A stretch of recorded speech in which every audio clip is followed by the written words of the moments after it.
Hey, hey, hey, hey! What's up, Academians? It's another episode of Art Appreciation. So, I'm very excited for today's episode because this is different from the usual academic videos that we have. So, today we will be doing an drum roll, please! Architectural part! So, we all know that there's a ton of details that goes into structuring an architectural venture or a project. So, each progressions of the project is carefully considered for the well-being and everyday solace. That's what we call flow. So before anything else, I would like to tell you what architectural design is and what are the key architectural designs. So what is architectural design? So it is an idea that centers around segments or components of a structure. So an architect is commonly the one responsible for the building plan. And they work with space and components of a structure for it to be systematic and practical. Wow! So what are the key architectural designs? So first, we have the classical and the neoclassical. Second, we have the Romanesque and the Gothic. Third, we have the Baroque and the Rococo. Fourth, we have the Middle East and Asian. Fifth, we have the Victorian. And lastly, we have the modern and the postmodern architecture. Wow! So, I know you're all very excited for this episode, so what are you waiting for? Let's go! First, I will tour you to the one of Cagayan de Oro's foremost recognizable building, the San Agustin Metropolitan Cathedral. Metropolitan Cathedral of St. Augustine is a Roman Catholic cathedral located in Cagayan de Oro. The cathedral is the ecclesiastical seat of the Roman Catholic Archdiocese of Cagayan de Oro, dedicated to Saint Augustine, Bishop of Hippo. The St. Augustine Cathedral was specially designed and developed a neo-Gothic architectural design. Its most fundamental feature of the Gothic architecture style is the pointed arch, which was possibly borrowed from the Islamic architecture that is noticeable to the architecture. The pointed arch eased some of the thrust and consequently the tension of the other structural components. It was then necessary to reduce the scale of the columns or piers that supported the arch. There are also stained glass that can be seen inside the church that was given by the New York Sacred Heart Chapel, which is prevalent in neo-Gothic architecture, particularly in cathedrals. Stained glass windows in St. Augustine are tall and has an arched round rose petal-shaped windows, and it is decorated in the biblical stories. It also produces a dazzling light when the sun's ray hits the window. Hello guys! This is me walking on the campus of Cagayan de Oro City Central School with the background of a Gabaldon School building, or simply known as Gabaldons, which is a term to refer to heritage school buildings in the Philippines, built during the American colonial era. In Cagayan de Oro, there are two known Gabaldon school buildings. One is in the Cagayan de Oro City Central School and the Misamis Oriental General Comprehensive High School Admin Building. The CDO City Central School followed the typical Gabaldon modular design, while that of the Mogs Admin Building was unique. The Gabaldons were built by the American colonial government with the American architect William E. Parsons as the designer of the blueprints of said buildings, with a standard size of 7 by 9 meters.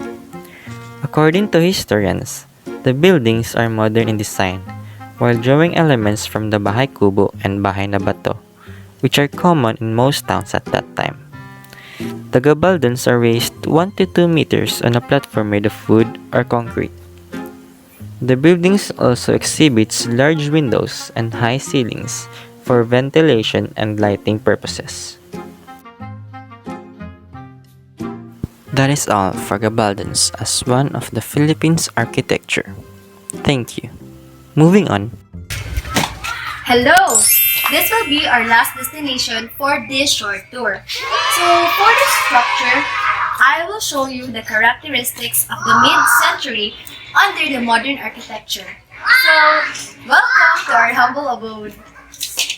So as you can see, the shape of this house are based boxes and there is emphasis of rectangular forms. Living spaces are no longer defined by walls and doors. Living, dining, and kitchen spaces flow together as part of one continuous interior space, reflecting a more casual and relaxed life. This wall is made of stained woods reflecting modern aesthetic. There is emphasis on honesty of materials. This house is very efficient because we take advantage of nature's forces to provide shading and to keep our house cool. Modern materials and systems are present in this house. Steel columns, concrete blocks, long span trusses, concrete floors and walls that are stained are exposed, especially on the second floor. As defined, modern houses feature striking materials such as glass. The windows of the entire house are all made of glass and natural lighting is highly present. The architect of this house is my father, in a sense that he planned all of this with the help of my architecture student brother.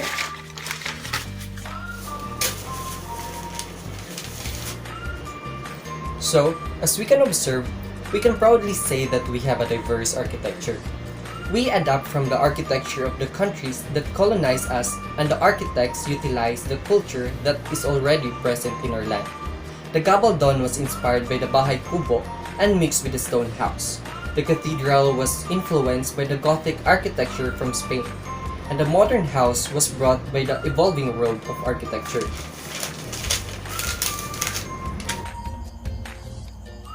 Aside from the influences brought by several architectural designs, we should also consider the process of an architectural project. There are few stages associated with the structure cycle for an architectural venture. Each progression is essential to the general look, feel, and security of the project. First is the schematic diagram. It is the initial step where the designer accumulates data on the needs, style from the point that he will make few structure choices for the client able to review. Next is the design development. The architect will develop the schematic design and client will tell the architect for any progression. Next is construction document. Construction documents are given to the contractor.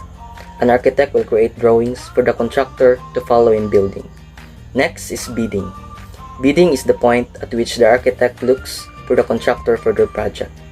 Lastly, construction.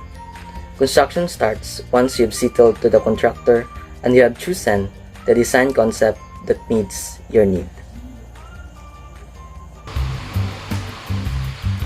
That was so fun! Education is really the best when you had fun while learning. Now we can say that the architecture is very diverse in many ways, and that we can proudly say that we have great architectures here in our locality. Wow! Many factors have influenced the world of architecture. We have colonization, culture, tradition, the geography, climate, imagination, and style. But most especially, we adapt to the architectural designs of the previous movements and we combine it with our own preferences. We must also put in mind the process of architectural ventures or projects. First, we have the schematic design. Second, the design development. Third, the construction documents. Fourth, the bidding. And lastly, you can now proceed to the construction of the project. Hope you all learned so much from today's vlog.